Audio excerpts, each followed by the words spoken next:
an evidence that underneath we'll find something very important. But still, we don't know. In archaeology, you never can say that you'll find or you'll find not. Sometimes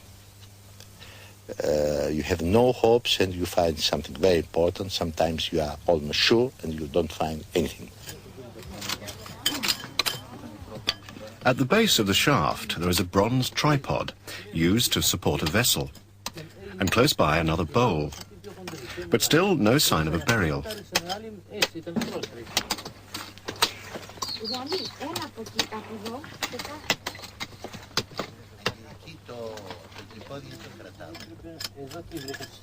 There is also a strange layer of charcoal. Again, Andronicus and his team are confronted by unique and puzzling features.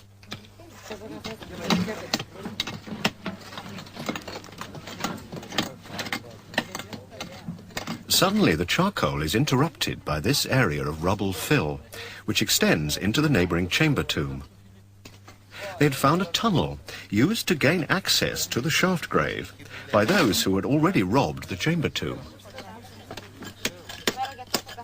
In dragging their booty back through the tunnel, the robbers seemed not to care that they'd dropped articles like this bronze figurine. If this was not worth taking, what else might the tomb have contained?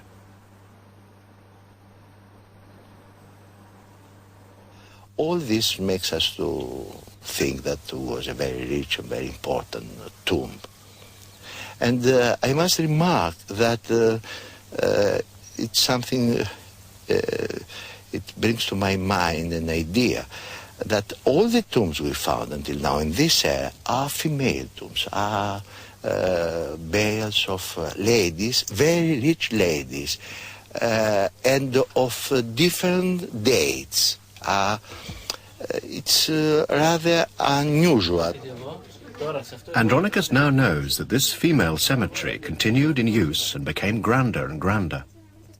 And most important, the dig has finally connected the early growth of Macedonia with its golden age, because there is one more female tomb hidden under this tin roof that reveals a direct link to King Philip.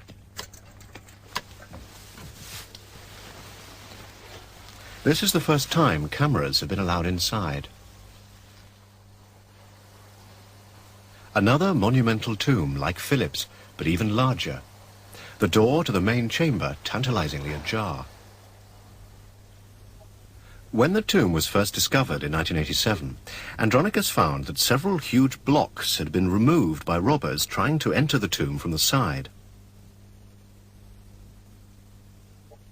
He also found a human skeleton, and a second body was lying in the antechamber. Both, it seems, were murdered by companions, intent on taking all the treasures inside for themselves. After a lifetime of searching for unrobbed tombs, Andronicus had come across some of the culprits who had deprived him for so long.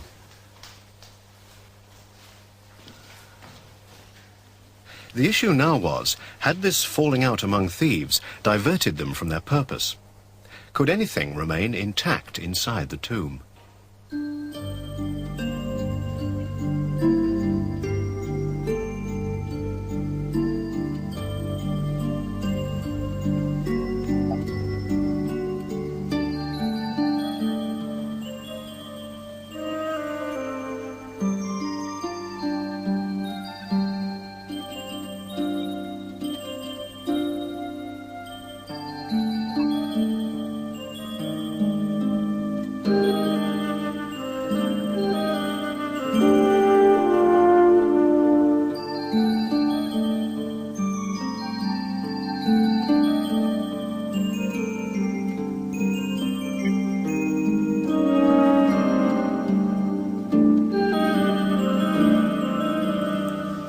In this tomb we have three absolutely unique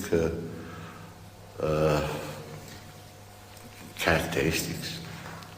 First is the marvelous throne. It's unique, absolutely unique, with this painting, which is again the only one painting on a marble piece like this we have. All these sculpture decoration, all this relief gilded decoration is absolutely marvelous. Then we have the back wall of this chamber, which represents the facade of a tomb of a building. It's an Ionic building with the columns, the epistelion, and all the other elements of an Ionic art. But here we have the whole colors. It's the only one building of antiquity I know with all its colors.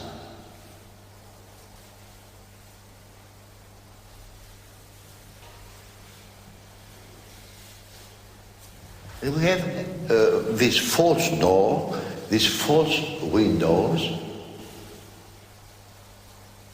And we have something more. On the vault, we have iron hooks. I don't know the use of them.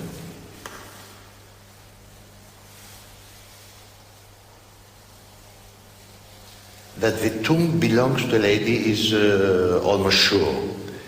This tomb is the biggest and the earliest of all Macedonian tombs. The throne is something very exceptional.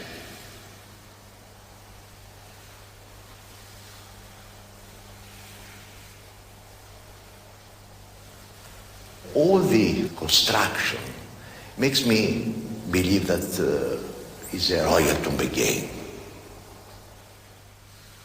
The only lady of the royal family which lived or died about 340 when we date the tomb with certainty, almost certainty, is Philip's mother, Eurydice. And we know from the place, I mean from Vergina, at least 2 inscriptions with the name of Eurydice. So I call it, under brackets of course, until now, Eurydice's tomb.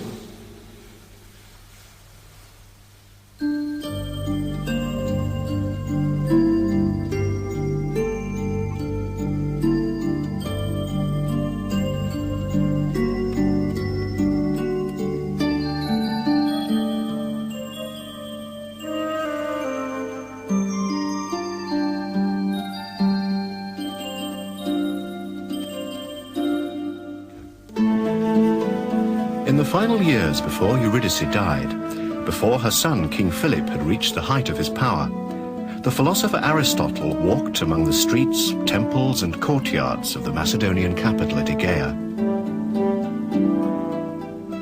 And he would have been at home here, among a people who had developed independently over the centuries, but who participated as equals in the classical culture of all Greece. More than 2,000 years later, it is Manolis Andronicus who has revealed the true glories of Macedonian civilization.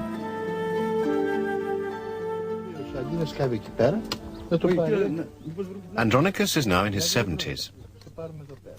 It has already been a lifetime's work, patiently piecing together the evidence from the soil of Vergina. But ahead of him lie many more years of research, as the ancient city continues to yield up its secrets. We found just 2 pieces of a new wall of sun-dry bricks, which probably is the corner of another tomb. It's nearby, but we have no time to excavate this tomb, so I decided to leave it for next year's excavation, so to have where to start next year.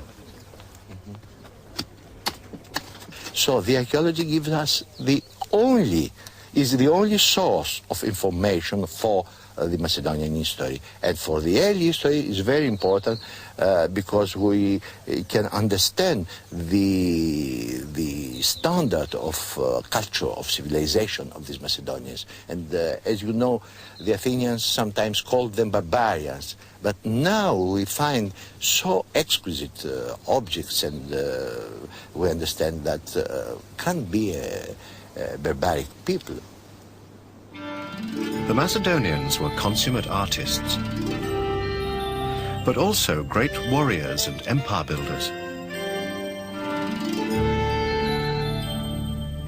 It was they, through the conquests of Alexander the Great, who spread classical Greek culture across the ancient world.